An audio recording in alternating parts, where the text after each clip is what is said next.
I help companies be more productive, more effective, and more profitable into their business. We have this challenge right now. 40,000 business has been shut down. Our business are going down. We're losing our revenue. I'll be sharing with you some specific research I have done in Vietnam about learning and development and the workforce and HR. So you can use that one to build the next strategy and turn it around for one thing so you can have a better business growth for your company. Thank you.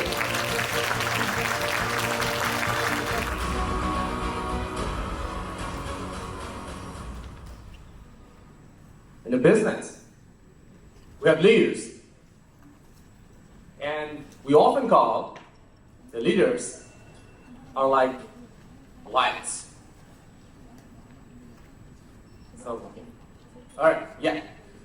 So business, the leaders are like lions. And there is like almost 300 lions here, right? Because they're all leaders. So let's see, and the leaders or lions always have their roars, right? So let's see, how big is the roar is that? Good morning. Good morning. Come on, where is the lions? Good morning. Good morning. That sounds like a better lion, bigger lions here right now. All right? So we're in quarter 4, 2023. Where are you right now? When some very interesting insights coming out. According to Vietnam News, right now, 40,000 business has been shut down, which is 20x compared to last year. In Ho Chi Minh City, 83% business are in difficult situation. And there's another 143,000 business already been shut down since 2022. And that's where the leadership's come into the play, right? So now we're in a space like everything is going down. 100 million business become $10 million, $10 million business become $1 million, and a $1 million business going out of the business. So we got some job to do here for our lives. So in this keynote, I'll be sharing with you some specific research I have done in Vietnam about learning and development and the workforce and HR. I'll be sharing with you so you can use that one to build your next strategy. And not only that, I'll be sharing with you a specific framework and I'll show you how to apply for your own business so you can apply for your business and turn it around for one thing so you can have a better business growth for your company. And not only that, in the end of my keynotes, I will also share with you a few other resources too, which you can also tap in as well too through your transformation journey. All right, so this is what I do. I help companies to be more productive, more effective, and more profitable into their business. And now, you may ask that it's actually reversed again. How do we go from 1 million to 10 million, 10 million to 100 million, 100 million to a billion? That's what I like to do. So now you may ask that how do I get that skill set? So I grown up watching these two legends. In my generation, there was like a top legends, Steve Jobs and Bezos, and they always talk about you gotta find your career, you gotta find your passion, and you gotta find your calling. And those are the three things helping to find out to get that skill sets. So which I will share with you very quickly right now. So you can also use the same blueprint for yourself as well too, or your next generation.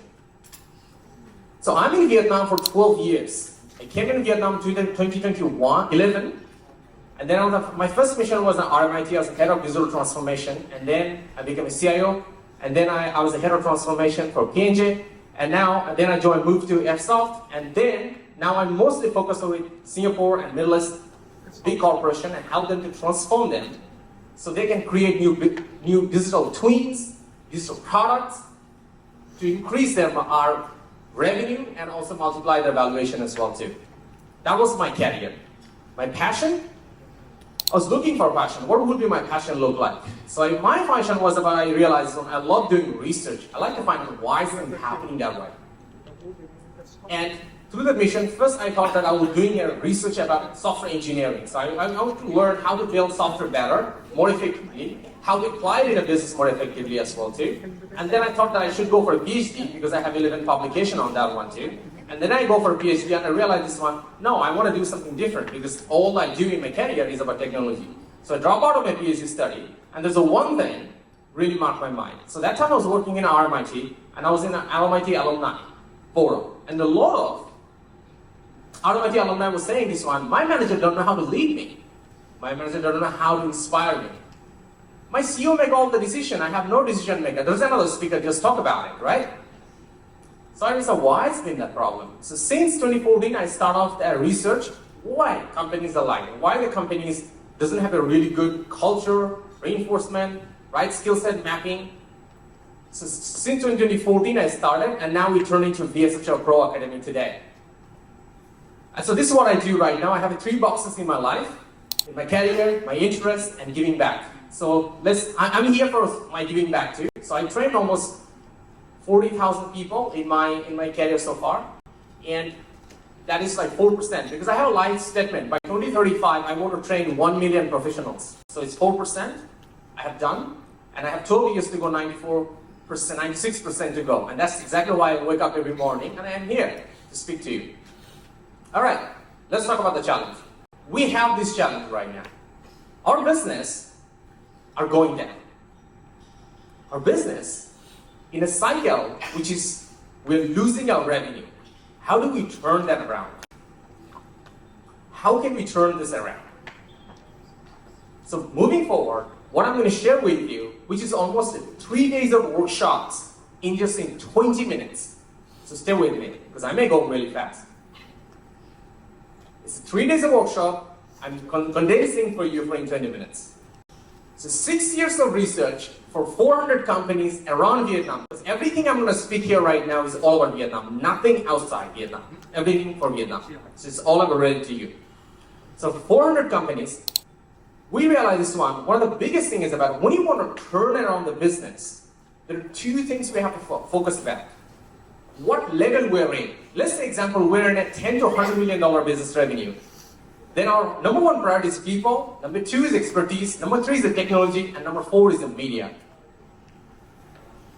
So every business has different priorities. So we can see this one in what level we're in, we have to define what priority we should work on. But we can see people and expertise is almost priority 1 and priority 1 at every levels. So after all this doing research, one thing is very clear is about business growth comes from scaling the executives and the market. So several speakers talk about Udemy and talk about different skill sets, how people are learning. Those are expanding the skill sets, which is like the surface level, but the core of the strategy is this 2. How do we scale our executives and the market? So normally a company does really good in terms of market. They open up a company in Ho Chi Minh City, they open it in Hanoi, they open it in Da Nang. That's called a market expansion, or go outside Vietnam to a new market. But how the company is scaling up their executives, how they're scaling it up. So that's the part I will be sharing with you right now. So for this one, we have done specific research about it. In this research, we put 35% of the company are multinational company, 20% are large corporation, 20% 500 to 1,000. I think that's many of you are in these 2 segments. And the last 15% is around 200 plus headcounts in startups. So these companies, when you're talking about expanding, scaling the executives, these are the 3 bottom they use. Number 1, the employees will learn on the jobs. Number 2, professional developments by themselves. And number 3 is a corporate or company training. So when you talk about this one, let's start with the first column, learning from the job. And when you talk about learning from the job, we have this famous framework developed years back, 10, 20, 70 rules. But is that really relevant? So we went around and talked to the business leaders about this. Before I talk about that inside, this framework was developed in the 1980s. Many of us was really a kid, or maybe some of us even didn't even born in yet. That old, that frameworks. So it was being developed in industrial age, and there are 3-4 other ages has been passed. And many of the companies are stuck on that framework too. So now what are the business leaders are talking about it right now? 85% business leaders are saying this one, repetition takes time, but the company requires change faster due to industry and business disruptions. I cannot wait for my employees to keep learning from the job by doing it over and over and over and trying to create a result. Another 85% leaders are saying this one is about our business cannot afford to give you 11.5 hours. You know the rules, right? 10,000 hours to become an expert on something. So which is equal to 11.7 hours. 7 years actually, not even hours. We don't have the luxury. Another 75% leaders saying this one, industry and business model disruption require new skill including. So when you keep doing the same thing, you're basically doing an iterative development of your skill. But now business require new type of skills. Not just keep expanding the same skills. We need specific new type of skills. So now, if we are just hoping that employee going to learn from the job, we have a formula of hope. And hope is not a great strategy. And that is one of the fundamental reasons we are putting our learning and development strategies in a self-destructive mood. So that's exactly why we're thinking that everything is right. Everything is we're doing right, and that is the most wrong because that's why putting us fail. And that's how the board of executive losing the confidence on the CEOs. The CEO losing the confidence on the C-suites. C-suite losing the confidence on the managers. So now it's becoming a very beautiful hiring and firing cycle. Think about how much is the turnover rate in the companies right now. 50% is kind of normal right now. All right, that's the first check. Learning from the job, checked. Let's go to the next column. The next column is our personal development. How do you learn by themselves? Oh, they can learn by themselves. Let them learn by themselves. They have all the resources right now. And we did a specific research about it, which I'm going to share with you in Vietnam. Nothing outside. I'm saying everything I'm saying in Vietnam. Nothing outside in my slide. What did it say? This slide, in the research say this one, 88% Gen Zs are not learning by themselves. They have less than 3 hours time to learn something. Even 40 plus people are spending 85% of them learning by themselves too, because they don't have time they talk about, right? Do they really don't have the time? And yeah, that's what we find out. The Gen Z says, they don't have the time. They have a social life, they have a lot of things going on, they have TikTok going on, they have Facebook going on, so many platforms going on. They don't have the time. Even that 40 plus, 70% of them saying this one, they don't have the time. And we find the second reason is that I don't have the direction, I don't know what to learn. And I don't have the budgets as well. So they are not learning. So if you are thinking that our employees are going to learn by themselves, it's not going to go anywhere. Let's go to the top column. So that's the second one. Checked. How they learn by themselves. Column number 3. Corporate training. Company provide the training. Bring a big coaches and provide them the training. Let's see how that works. So for this one, we have companies where it doesn't have zero training, all over the year. That's another big problem, a big part of them. And then the biggest problem, another issue is coming to the one. Some companies focusing for the senior executive and completely forgetting about the middle managers and the juniors. Or some company only focusing about middle managers and forgetting the senior executives and the entry-level junior executive too. So now it's a huge imbalance. Oh, because we don't have the cost, because we don't have the budget. So where do we spending the money if we are not making our business to grow faster? That's where we should put the money first. All right, now, corporate training, there are 2 types of columns. External trainers, we bring the external trainers, or internal trainers. We make our present managers to the coaches and managers. Let's see how it's happening right now. How these two is happening right now. So for this one, we're bringing those big guys. Well, amazing experiences. We're bringing them in. We're sharing on all those aspects. I think most of you already know them. Then, we got this thing. Why these are not effective? They have a really good knowledge, good experience, good models, good frameworks. Why not is not really effective? So we asked for why it's not effective. 30% of saying this one cannot apply in the work. Just ideas. Just too far from my work. 25% of saying this one is about doesn't fit to my local setting. Vietnam is different. It's not America, it's Vietnam. Vietnamese employees. 20% say no incentive to change. Why do I have coach come, coach stay, coach train us, say some beautiful word, and he left, she left, I left, dude. The last one. Wrong focus. Many of the HR doing this because we have to do an annual team building. So let's do it as a training. So just check the checkbox. 25% of them. Wrong focus. No training, need analysis properly done. So those are why those are not effective. Now, let's move to the next column. Internal trainers. Now we got an idea. Let's not bring from outside. Let's just bring from our internal value, training to a coaching culture for ourselves. So how's it done right now? So now, we go and talk to those internal coaches and we run specific research about them. And this is what we find out. 55% of saying this one, I don't have the skills to do this job. They're just forcing me. HR is forcing me to do this thing. Inequity skill. 20% say this one, it's not my job. I'm a full-time worker. I have a lot of work to do. And now they're telling me to coach my employees. They're trying to kill me right now. 50% saying it's no incentive to do that. Why? I have to do more work. I just finish my work, 6 o'clock, 7 o'clock, I go home, take a rest, and do my job. If I don't do my job well, the first thing they will do, they will fire me.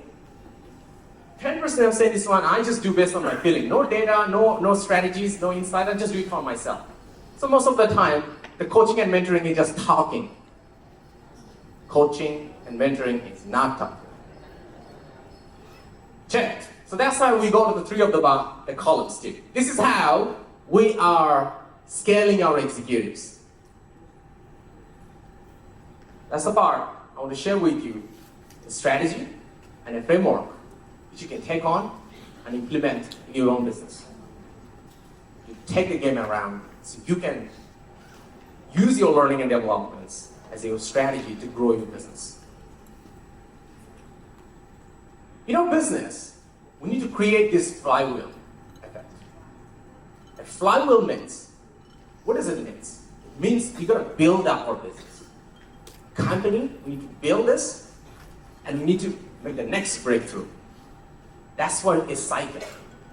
You need to go over and over and over. So what does a breakthrough mean? It's basically 3 words, 3 things. Number 1, increasing the revenue. Number 2, larger market share. And the new product and the markets. You can launch it on new product, innovate a new existing product, or you can launch to other markets as well too. So now, how do we make this flywheel work, right? We gotta keep rotating forward. So that's what we'll be able to keep winning to the next stage, to the next stage, to the next stage. To do this one, we gotta build this 3 specific column in our business. Number 1, discipline people. That means level 5 leaderships. You had a speaker just spoke about leaderships, right? So that's a level 5 leaderships. Level 1, which is basically a highly contributing member, and then we're gonna have a level 2, level 3, level 5 leaderships. Second brick in this column is about productivity and effectiveness. How do we create every propositions, and how do we manage the productivity and effectiveness of the workforce? That's the discipline people. Column number 2, we have a discipline process. Discipline process about insight about the people. 99% companies in Vietnam, insight is all about doing a staff survey once in a year. And most of the time, we saw 75% of the employees say this one to us. Oh, we just check in the middle, right? If a 1 to 5 is a scale, we just keep checking the middle one because we're too busy doing so many stuff. And HR is not want to give up on me until I finish this survey. So I just select in the middle and just done. And I know that what I'm putting into that survey is not going to make a difference, and probably they will even cook it. 35% employees say this one, my voice doesn't count because they will cook it and probably never will publish as well too, the real data. That's not insight. We got to understand our people, what they expect from the managers. what they expect from the company, what they expect from their CEOs, what kind of employee experience they expect from the company. We can understand it. And brick number 2 on this column is about synergy of the goal. Our CEO has a goal, beautiful vision, beautiful strategy. But we got to realign to every level of the organization as well too. CEO minus 1, CEO minus 2, CEO minus 3, even the junior executive intro level, they should understand how their work is aligned to business strategy or the company strategies. That's the second thing. And the third column is about discipline culture. Culture of discipline. That means if I am a $10 million company right now, and I want to be a $100 million company, so what cultures I need to have to be the $100 million company? And I need to build that culture first, because the system first, and then the result come later. We gotta cook the rice. We gotta put the food in. We gotta put the pot on, and we gotta boil it for hours or minutes to cook it, right?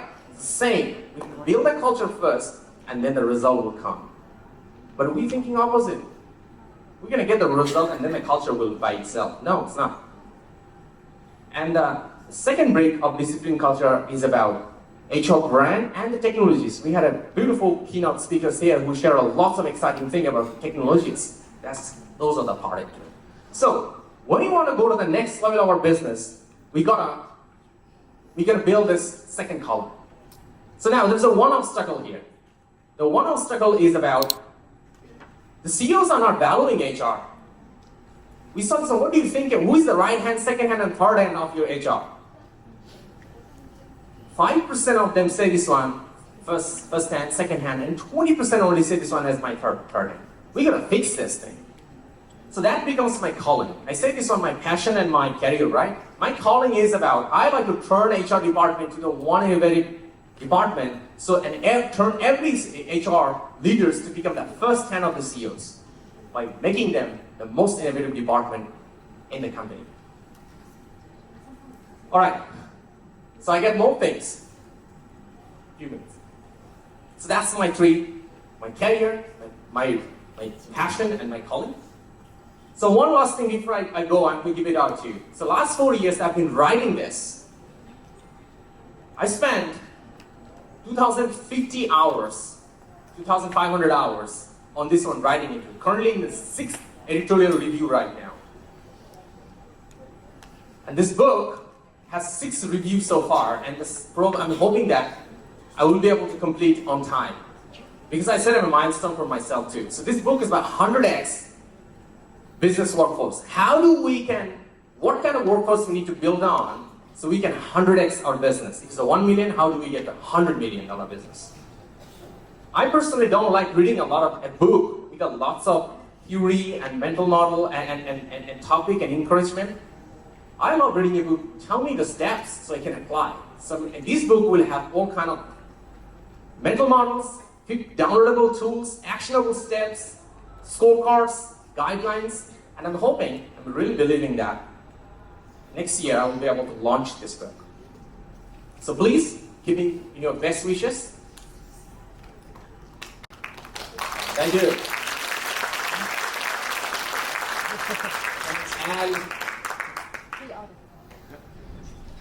one last thing before I close it out. I'm available in all the social media platforms. You can find me out.